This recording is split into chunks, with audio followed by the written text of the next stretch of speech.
Okay, see if you can follow this logic. This is talking about the sports and busing. But let's take a listen.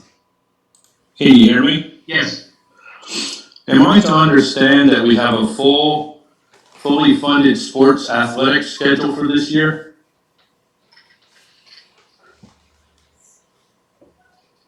Athletic schedule? Are we having sports this year? Athletics for all sports? Currently there are sports, yes, that are currently taking place. All high school sports? High school and middle school, yes. Okay, so you have a fully funded sports program. That's the assumption, right? I was right? I just want you to confirm that what we're talking, I'm right here, right? It's fully funded. There's no problem with any money for sports. Currently the money to support the athletics is in the budget, yes. Okay. Well, I think the priorities are a little messed up because I think you need to have busing before you have sports. I think there's a lot of parents that are upset about this. Not everybody's kid plays sports. And the ones that do, well, God bless them, they love their sports. We all really love our sports. But there's a priority issue here at stake, and I think the board is neglecting it. That's the end of my comment.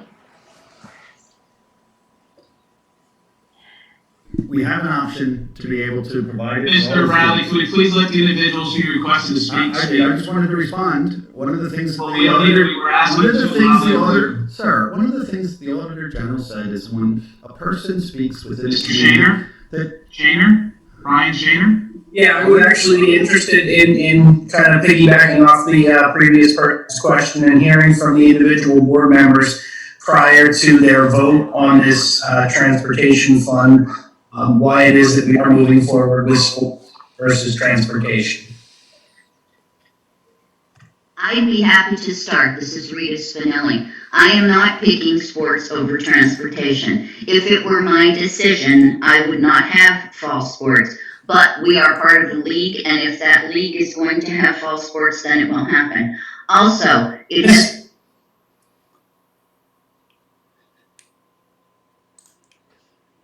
Sorry. I'm going to let you play that one more time. If it was her decision, she'd make a different one.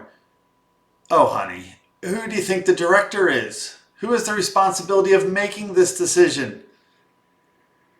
You can't abdicate all of your authority to third parties. You don't ask Costco whether or not you can serve lunch. You're the board of directors, okay? Just because you're a member of Costco doesn't mean you have to abide by their rules. You can decide not to be a member of Costco, or in this case, the PIAA. Board of director, elected, duly elected, responsible. Let's listen in, it's pretty good. I'll let you hear that one more time, I think, if I can.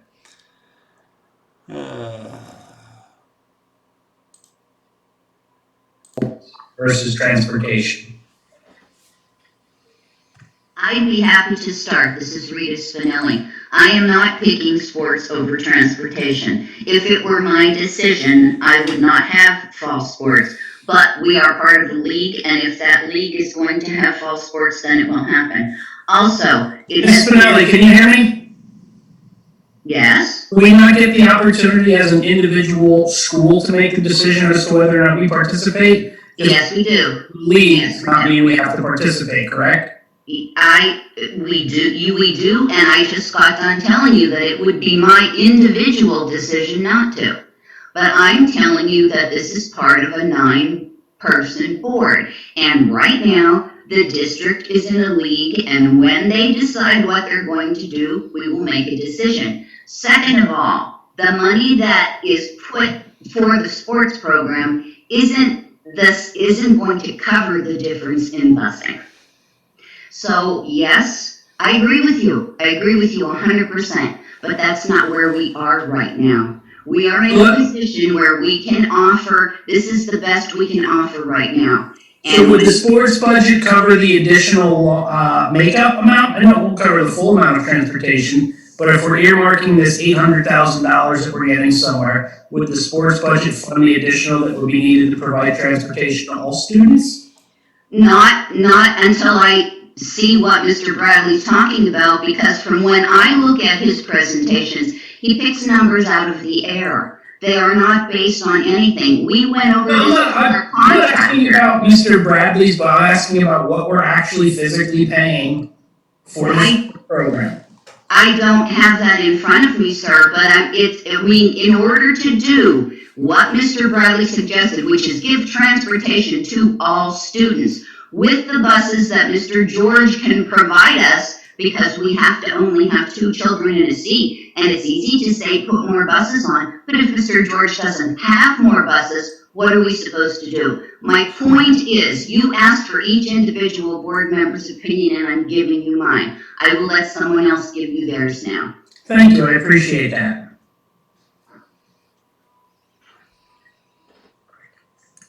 I'll give you a little bit, Brian. So, number one, you fully understand what I'm dealing with and why the frustration's there when they don't recognize their authority as a director. And the PIAA, whereas they are our league, do not have any authority over the governance of this district, nor does the governor have any authority over the governance of this district. Only this board has that authority. The $800,000, they haven't even identified where it's coming from.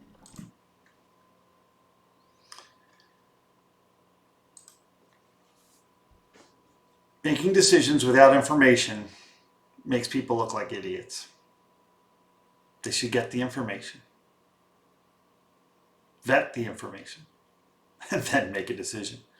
And the decision should be shared, and the information should be shared prior to an official action or official vote in committee meetings and or to the public, so they can vet those decisions through those recommendations. Collect the information, share it with the public, voice your opinion in the committees, bring it to the board meeting. Don't need a 4-hour board meeting. And now you know what I'm dealing with, and why it'd be so nice if we could just recall this person along with the other Stern, Fowler, Wentz, and Holland, who all vote in a block, rubber stamping, blind trusting, without the information. Thank you.